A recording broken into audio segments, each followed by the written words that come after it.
राम कथा सुंदर कर तारी और संशय विहंग उड़ावन हारी।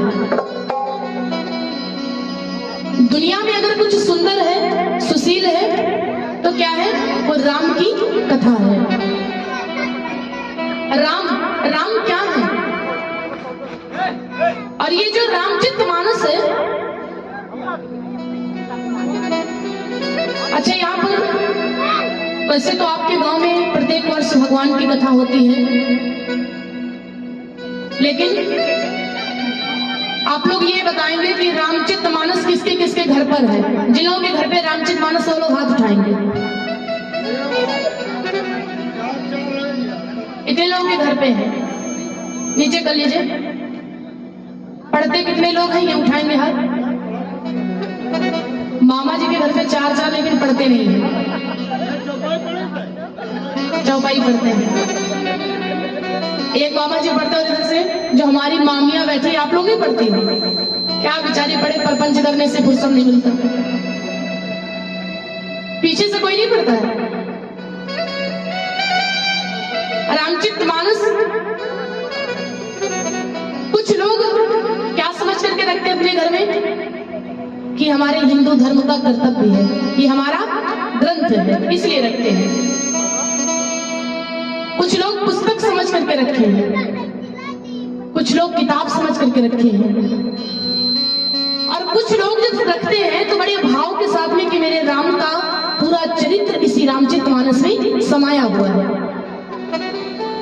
कुछ लोग इसलिए खरीद करके लाते, बोले सबके घर में, मेरे घर में नहीं, इसलिए हम उससे छोटे थोड़ी ना, हम भी रखेंगे।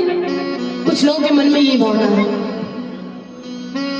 कोई रखता है रामचरितमानस को तो खोल करके भी नहीं देखता, केवल रखी है, रखे रहने से कोई मतलब नहीं है। अगर आपको पढ़ना भी नहीं आता है तो रामचरितमानस के जितने भी पन्ने हैं, जितना भी पलटोगे आपको उतना ही फल प्राप्त होगा। अगर पढ़ना नहीं आता है, दिखाई नहीं पड़ता है, पन्ने पलटते जाओ आपको फल उतना ही मिलेगा। मायने ये नहीं रखता कि आपकी रामचरितमानस घर में कितनी है या नहीं है, ये वैल्यू नहीं रखता है। मायने ये रखता पढ़ते कितने लोग हैं। और जिस रामचरितमानस को कुछ लोग किताब समझ करके रखे हैं,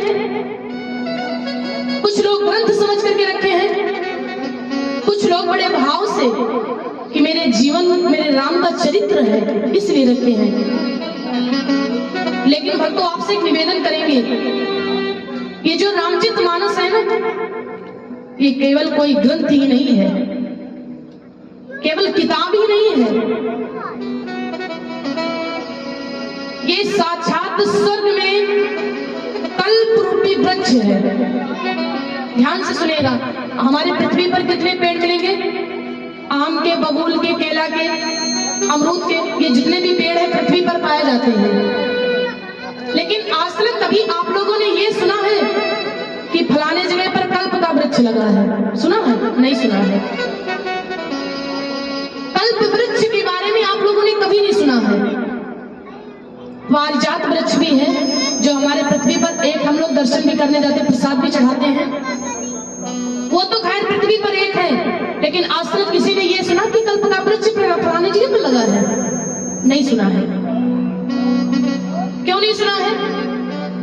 बोले जो चीज दुनिया में है ही नहीं तो सुनेंगे क्या हम लोग?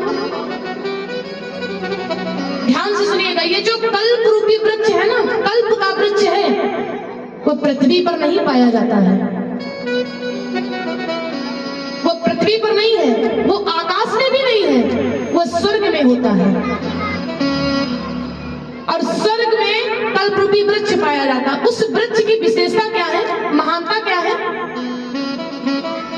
कि उस वृक्ष की छांव में बैठ करके जो व्यक्ति, जो आदमी, जो मनुष्य, जो महिला, जो पुरुष अपने मन में कुछ सोच भी लेगी ना तो वो पूरा हो जाएगा। केवल सोच भी लो। अगर वो वृक्ष हमारे पृथ्वी पर पाया जाता, कल्प का वृक्ष, और उसकी ये विशेषता थी, तो वहां तो इतनी भीड़ होती, लोग जो कुछ पूरा नहीं होता सोचते कि लाओ वही वृक्ष के नीचे जाएं, बैठ करके सोच लेंगे पूरा हो जाएगा। क्योंकि उस वृक्ष की वो महानता है कि उस वृक्ष के नीचे जो लोग बैठ करके अगर मन में कुछ सोच भी लोगे तो पूरा हो जाएगा। अपने जीवन को सुख में बिताने के लिए, उन्नति करने के लिए, मोक्ष की प्राप्ति पाने के लिए क्या करते हैं? भगवान की कथा कराते हैं कि मेरे जीवन में कोई दुख ना हो, कोई बाधा ना हो, अच्छे से जीवन यापन हो। इसीलिए तो पूजा पाठ करते हो। वो कल्प का जो वृक्ष है वो पृथ्वी पर नहीं पाया जाता है, वो सिर्फ स्वर्ग में पाया जाता है।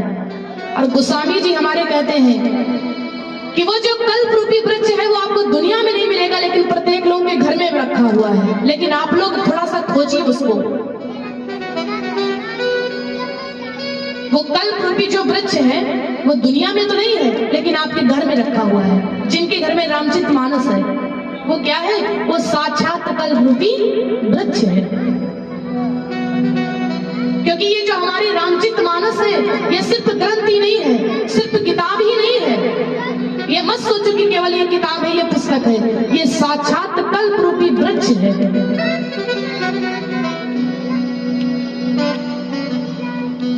और हम लोग जैसे रामचरित मानस, अब 7 दिनों तक आपके गांव में श्री राम जी की कथा होगी, रामचरित मानस की ही गाथा सुनाई जाएगी। तो रामचरित मानस जब कल्प वृक्ष है, राम जी का जीवन जो है कल्प वृक्ष है, तो हम लोग कल्प वृक्ष की छांव में तो बैठे हैं। यहाँ राम की तो कथा हो रही है।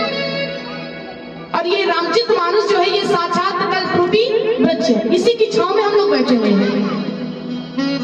फल कब मिलेगा आप लोगों को? 7 दिनों तक निरंतर आकर के इस दरबार में इस कल्प रूपी वृक्ष के नीचे बैठ करके कथा सुनो, वो भी ध्यान से, मन से, चित्त लगा करके। ये नहीं होना चाहिए कि बैठे यहाँ हो और मन घर में लगा है। कुछ लोग कथा सुनने के लिए आते हैं, क्या करने के लिए आते हैं? बोले भैया चलेंगे, थोड़ा सा टाइम निकल जाएगा, थोड़ा सा मूड फ्रेश हो जाएगा, समय कट जाएगा।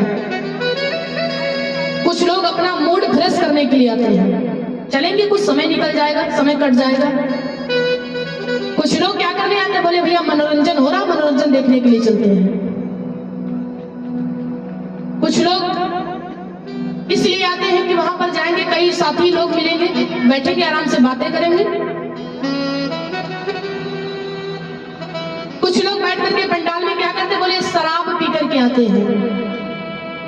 कुछ लोग सिगरेट पीते हैं। लेकिन शराब, सिगरेट, ये जो कुछ भी आप लोग नशा करते हो नहीं करना चाहिए। जब तक की कथा हो तो बिल्कुल करना ही नहीं चाहिए। और अगर शराब पीकर आओ दरबार में, सिगरेट पीकर के आओ, तो कथा का मतलब ही क्या निकलेगा? यहाँ तक कि पान सुपारी तक नहीं खाना चाहिए जब दरबार में बैठो। ये कथा सुनने के नियम है। श्री सुखदेव महाराज राजा परीक्षित को सुनाते हैं। इसमें माताओं को हंसने की बात नहीं है, बिल्कुल सत्य बात है। आप लोग पहले सुनेंगे कि श्रोताओं के गुण क्या होते हैं और अवगुण क्या होते हैं। आप कहीं भी जाओ तो आपको पता होना चाहिए ना कि हम वहां जाते हैं, हमको कैसे जाना चाहिए, बस वही बताया जा रहा है। जैसे डॉक्टर के आपके पेट में कुछ खराबी, अल्ट्रासाउंड कराने के लिए जाते हैं, तो डॉक्टर क्या कहता है? पानी पीकर मत आना। आपको पहले से ही नियम बता देता। वैसे कथा सुनने के लिए जब आओ तो यहाँ के भी कुछ नियम हैं, आप लोगों को कैसे उन नियमों का पालन करना है। डॉक्टर जो कहता है अगर नियम से आप लोग दवा ना खाओ तो क्या इलाज आपका सही होगा या बीमारी ठीक होगी? नहीं होगी। जब उसके कहे अनुसार आप लोग दवाई लोगे टाइम पर, तभी तो आप ठीक होंगे। वही ये राम कथा है, बिल्कुल दुनिया में वही सब सिस्टम है। कथा सुनने आओ तो मनोरंजन समझ करके नहीं। कुछ लोग बातें करने के लिए आते हैं कि चलेंगे तो थोड़ा सा टाइम निकल जाएगा। और कुछ लोग क्या करते हैं? बोले पंडित जी तो कथा सुनाते हैं और लाला जी तो आंख लड़ाते हैं, ये भी करने के लिए आते हैं। ये हम नहीं, ये श्री सुखदेव महाराज जी राजा परीक्षित को सुनाते हैं कि श्रोता के कितने गुण होते हैं। सब श्रोता श्रोता रूप नहीं, कुछ सोते और सरोते।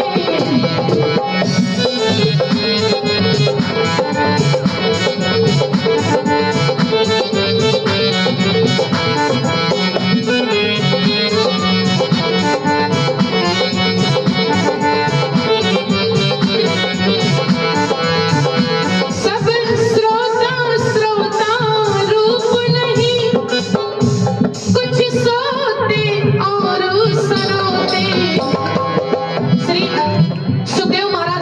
परीक्षित से कहते महाराज सब श्रोता एक रूप के नहीं होते हैं, और कुछ लोग यही कहे रहते देखे पंडित जी कैसे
और कुछ सोते और सरोते हैं। कुछ लोग जैसे कथा सुनने के लिए आए बस झूमने लगे, सोने लगे, और कुछ लोग यही कहते रहते देखे पंडित जी कैसे हैं। ये बिल्कुल सत्य बात है।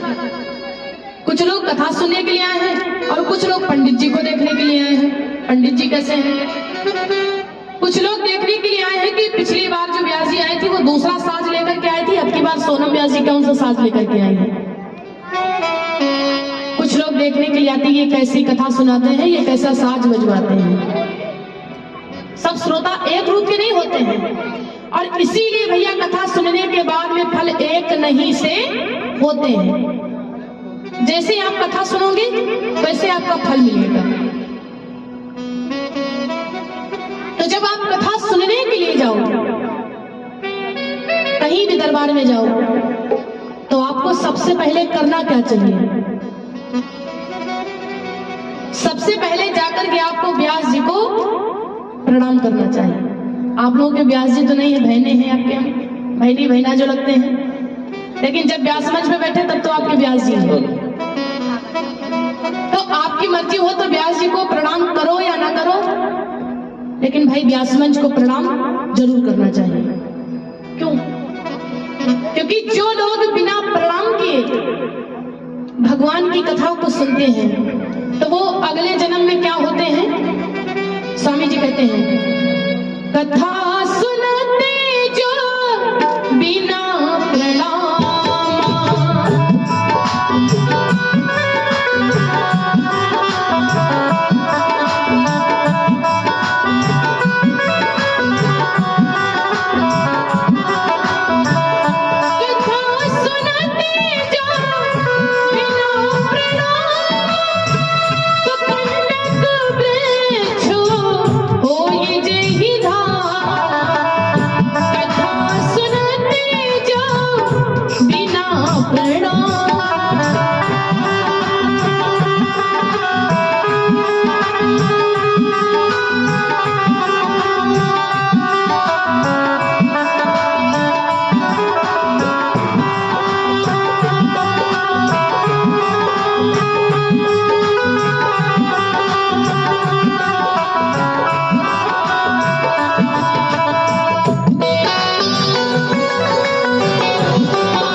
सुनिएगा।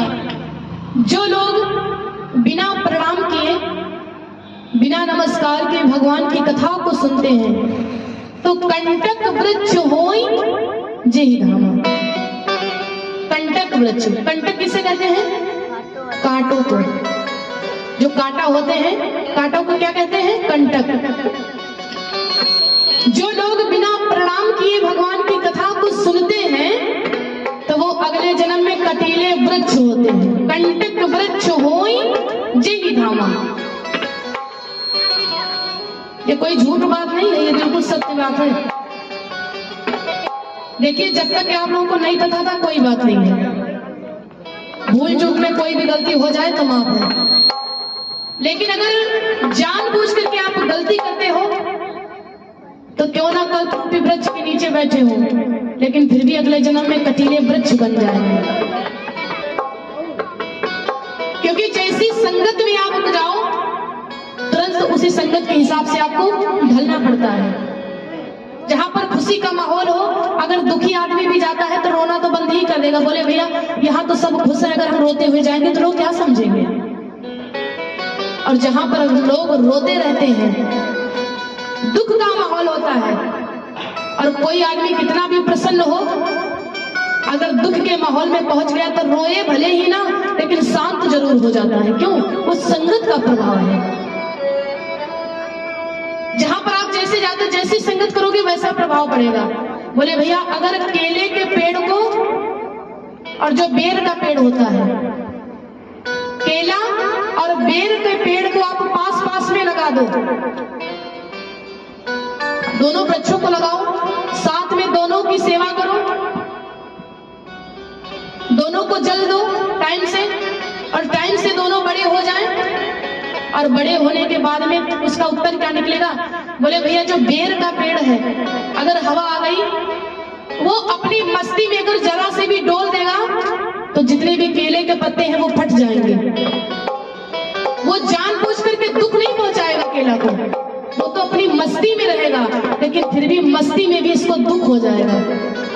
इसलिए केला और बेर का पेड़ पास पास में होता तो नहीं रह सकता है, उसको अलग अलग लगाइए। और अगर बोले वो पास में हो भी गए तो केले को हमेशा दुख होगा।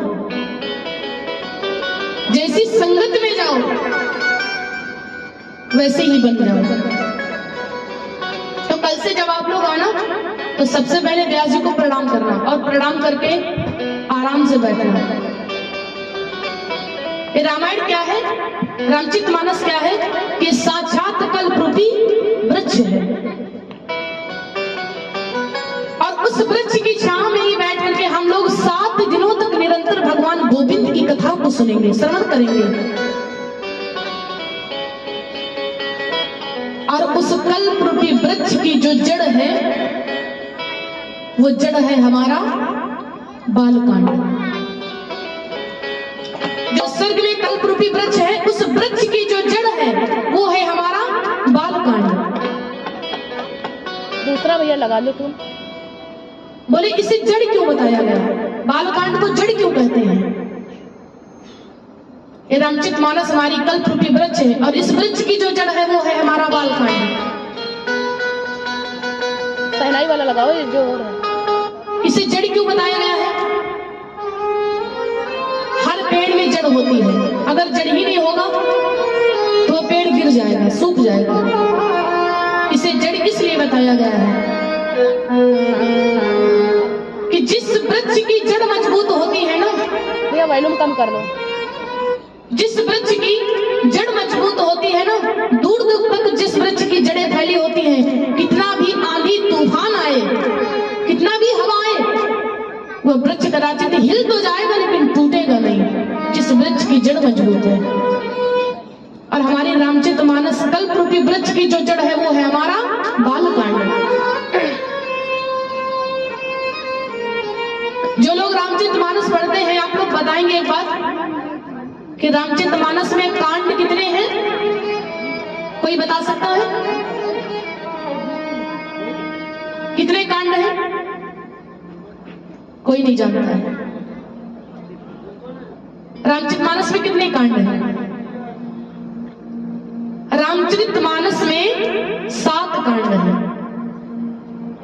1-2 कांड नहीं, 7 कांड हैं। और उसमें सबसे पहला कांड जो है हमारा बालकांड। बालकांड में, और ये वैसे तो 7 कांड है, लेकिन अगर पढ़ने लगो आप,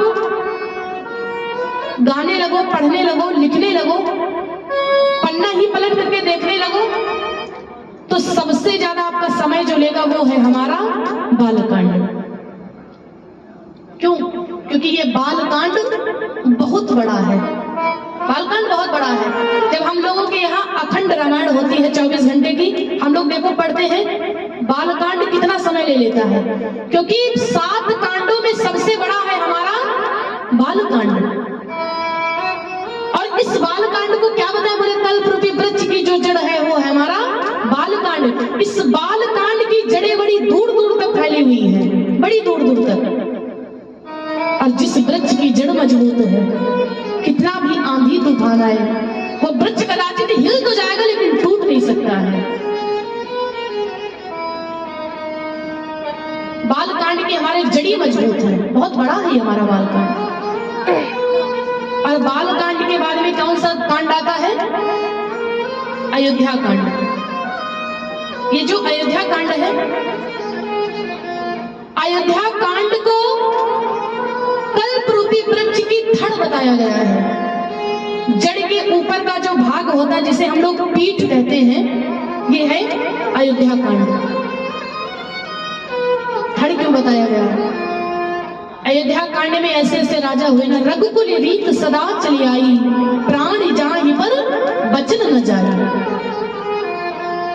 अयोध्या कांड में ऐसे ऐसे राजा हुए, महाराज राजा दशरथ जी के पुत्र के विरह में प्राण चले गए, बचनों के लिए प्राण चले गए, लेकिन भैया बचनों को नहीं जाने दिया। दुनिया में हर आदमी किस लिए मरता है, बात के लिए मरता है, बचनों के लिए मरता है।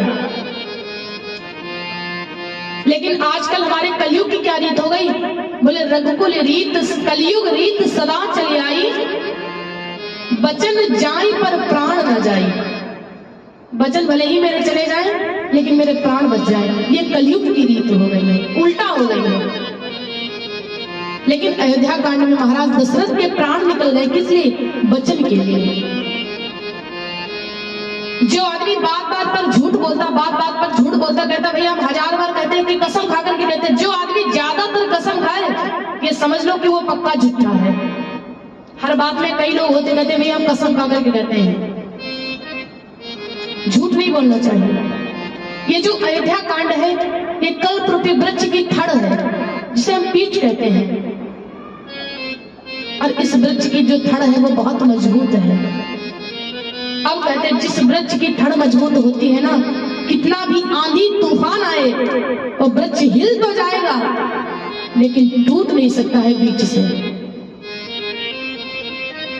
दुनिया में हम लोग देखते हैं पेड़ कितने लगे होते हैं, लेकिन जिस वृक्ष की जड़ें दूर दूर तक फैली होती हैं, थड़ मजबूत होती है, डालियां मजबूत होती हैं, कितना भी आंधी तूफान आए वो पेड़ हिलेगा तो बहुत आंधी तूफान में, लेकिन टूटेगा नहीं। क्यों?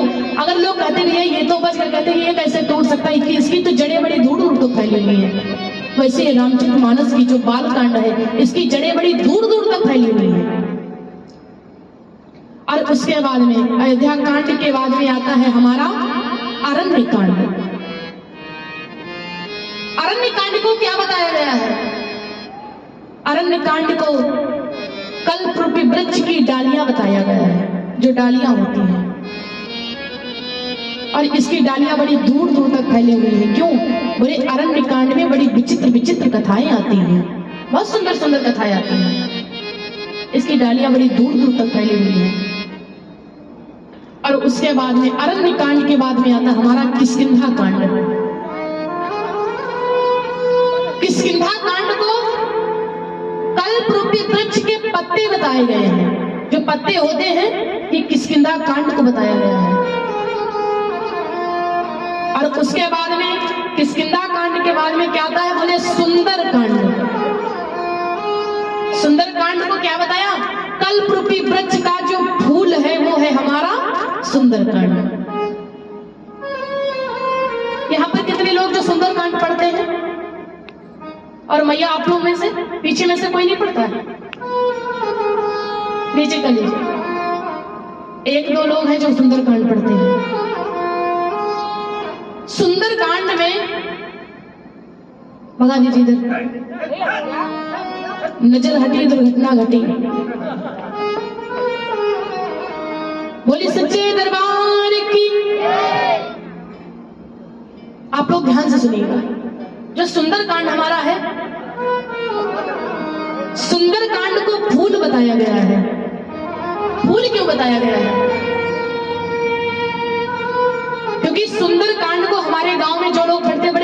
से पढ़ते हैं। सुंदर कांड में पूरा हनुमान जी का चरित्र दिखा गया है, हनुमान जी की लीला बताई गई है, हनुमान जी के बल के बारे में बताया गया है। और हनुमान जी क्या है? ये बंदर है। तो गोस्वामी जी ने सुंदर कांड क्यों लिखा? भैया इसको बंदर कांड इनको लिखना था, क्योंकि हनुमान जी क्या है? बंदर है। और सुंदर कांड में पूरी हनुमान जी की कथा, तो हनुमान जी क्या है? बंदर है। उनको सुंदर कांड नहीं, यहाँ पर बंदर कांड लिखना था, लेकिन बंदर कांड नहीं लिखे। क्या लिखे? बोले सुंदर कांड है ये। और सुंदर कांड को फूल बताया गया है, कल्प रूपी वृक्ष का सुंदर कांड को फूल बताया गया। क्यों? क्योंकि हमारे गांव में बड़े स्वर से लोग गाते हैं सुंदर कांड को, और इस सुंदर कांड में पूरी हनुमान जी की व्याख्या की गई है। और सुंदर कांड के बाद में कौन सा कांड आता है? लंका कांड। लंका कांड को हमारे कल्प रूपी वृक्ष का फल बताया गया है। फूल के बाद में क्या बनता है? फल बनता है। लंका कांड को फल बताया गया है। किसी ने कहा भैया लंका कांड को फल क्यों बताया गया? लंका कांड में तो ना जाने भगवान ने कितने लोगों को मारा है, मृत्यु दंड किया है। रावण का भी वध हो गया लंका कांड में। और जिस कांड में व्यक्ति को दुख ही दुख मिले, उसे फल कैसा बताया जाए? इसको फल नहीं कहना था। बोले भैया इसे फल इसलिए बताया गया है कि जिस के हाथों से, जिस की मृत्यु मेरे राम के हाथों से हुई है, उसे फल की प्राप्ति हुई है। वो स्वर्ग में गया है, क्योंकि राम जिसे मार देता है उसे तार देता है। भगवान के हाथों से जिस की मृत्यु हो गई वो सीधे बैकुंठ गया है। इसीलिए रामचरितमानस का जो फल है वो हमारा लंका कांड बताया गया है। अब पूरा वृक्ष का जब निर्माण हो जाए, निर्माण होने के बाद में फल का जो रस होता है, रस बताया गया है हमारा उत्तर कांड। यही सबसे लास्ट कांड है, उत्तर कांड। उत्तर कांड को संपूर्ण फल का जो रस होता है वो रस बताया गया है। कथा पढ़ने के बाद में उत्तर कांड से क्यों कहा गया? मन में कोई भी संशय हो, अगर आप पूरे उत्तर कांड को पढ़ते तो आपका उत्तर दूर मिल जरूर जाएगा। चाहे जो आपके मन में प्रश्न हो, उत्तर कांड में आपको कोई भी उत्तर मिल सकता है, जो भी मन में संशय हो भगवान को लेकर के। और इसे रस बताया गया है।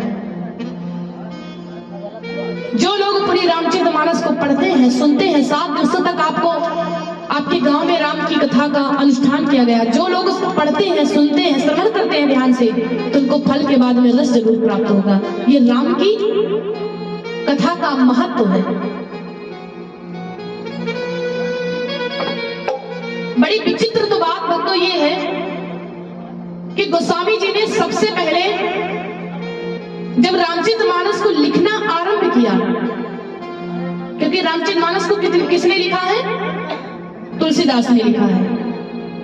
कुछ लोग कहते हैं कि वाल्मीकि महाराज ने लिखा है, लेकिन नहीं, महाराज वाल्मीकि ने तो रामायण का रचना की है, जो रामायण है हमारी, लेकिन श्री रामचरितमानस की रचना गोस्वामी जी ने की है। और जब गोस्वामी जी रामचरितमानस को लिखने के लिए पेन जैसे हाथ में उठाए, कलम उठाए, तो वैसे लोग बैठे थे, कहने लगे कि जो गोस्वामी जी है ना, ये राम की कथा लिखने जा रहे हैं, इसलिए राम शब्द से इसकी शुरुआत करेंगे। ध्यान से सुनिएगा। जब रामचरितमानस को लिखने के लिए जैसे हाथ में कलम उठाए, पेन उठाए, तो वैसे कुछ भक्त बैठे हुए थे।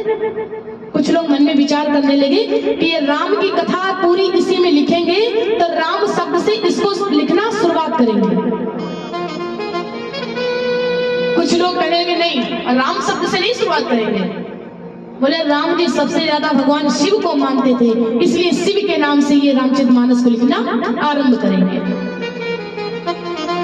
कुछ लोग कहने लगे ना ये शिव लिखेंगे, ना ये राम लिखेंगे, ये हनुमान जी के नाम से आरंभ करेंगे लिखना, क्योंकि दुनिया चले ना श्री राम के बिना और राम जी चले ना हनुमान के बिना। दुनिया में कोई जो काम नहीं कर सकता वो हनुमान जी करते हैं राम का, तो इसलिए रामचरितमानस को गोस्वामी जी हनुमान शब्द से लिखना आरंभ करेंगे। कुछ लोग कहने लगे ना शिव लिखेंगे, ना राम लिखेंगे, ना हनुमान लिखेंगे, ये सीता लिखेंगे सबसे पहले, क्योंकि अगर सीता मैया नहीं होती तो रामचरितमानस की जो भी कथा है ये बीच में ही रह जाती है। लेकिन गोस्वामी जी रामचरितमानस को जब लिखना आरंभ किए हैं, ना राम लिखे, ना सीता लिखे, ना हनुमान लिखे, ना शिव लिखे, लिखे क्या? और सब वर्णानामर्थ संघनाम रसानाम छंद समपि मंगलानाम च कर्तारो वंदे वाणी विनायको। जब गोस्वामी जी रामचरितमानस को लिखना आरंभ किए, इसी स्केल से बजाना, पूछा बजा देते। जैसे रामचरितमानस को लिखना आरंभ किए तो किस शब्द से आरंभ किए? वा से।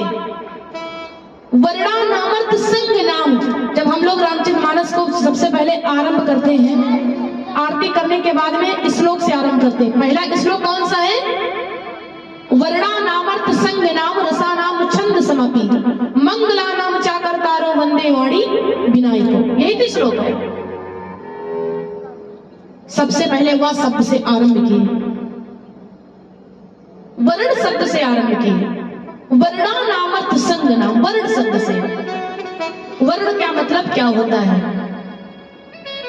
वर्ण का मतलब एक तो गणेश जी, क्योंकि हमारे हिंदू धर्म की रीति है कि हम लोग जब कोई भी काम करते हैं, शुभ काम, तो सबसे पहले श्री गणेश जी का नाम लेते हैं, गणेश जी की पूजा करते हैं।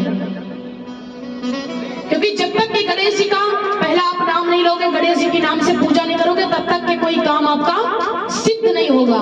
क्योंकि गणेश जी को ये वरदान है कि दुनिया में हिंदू धर्म में कोई भी पूजा पाठ हो, सबसे पहले आपकी पूजा होगी। भैया बेंजो भी लगा लिया करो। वर्ण का नाम दिया, वर्णानामर्थ संग नाम, वह शब्द से आरंभ किया। और सबसे अच्छी तो विचित्र तो यह बात है कि आरंभ भी वह शब्द से किया, और जब समाप्त हुई रामायण तो समाप्त भी वह शब्द से ही किया। बाद में कौन सा अक्षर बोले? मानवा। जो लोग रामचरितमानस पढ़ते ध्यान से सुनिएगा, पढ़ लीजिएगा, जाने के बाद में पोथी खोलिएगा, लास्ट में लिखा है मानवा। मानवा के बाद में आरती होती है, आरत श्री रामायण जी की। वह शब्द से ही आरंभ किए और वह शब्द से ही समाप्त भी किए। आरंभ और प्रारंभ जो होता है, ये दोनों में भेद है। कुछ लोग क्या कहेंगे, भैया चलो फलाने तारीख से हमारे गांव में कथा आरंभ हो, कुछ लोग ये कहते हैं, और कुछ लोग कहते हैं कि हमारे गांव में फलाने तारीख से कथा प्रारंभ है। आप लोग आरंभ और प्रारंभ को दोनों को एक समझते हो, लेकिन है नहीं एक। आरंभ और प्रारंभ में बहुत अंतर है। कौन सा अंतर है? बोले जो आरंभ शब्द है, आरंभ स्वयं से किया जाता है और प्रारंभ दूसरों से करवाया जाता है। जो आप काम स्वयं करें वो होता है आरंभ, और जो दूसरों से करवाए वो होता है प्रारंभ। ये आरंभ और प्रारंभ में अंतर है। तो सबसे पहले वर्ण का शब्द दिए। वर्ण का शब्द क्यों दिए? एक तो वर्ण का मतलब गणेश जी भी होता है, और दूसरे वर्ण का मतलब ये होता है, गोस्वामी जी सोचने लगे आने वाले हमारे कलयुग के भक्त कहीं ये न कहने लगे कि निम्न वर्ण का आदमी ये कथा नहीं पढ़ सकता है। होता ना ये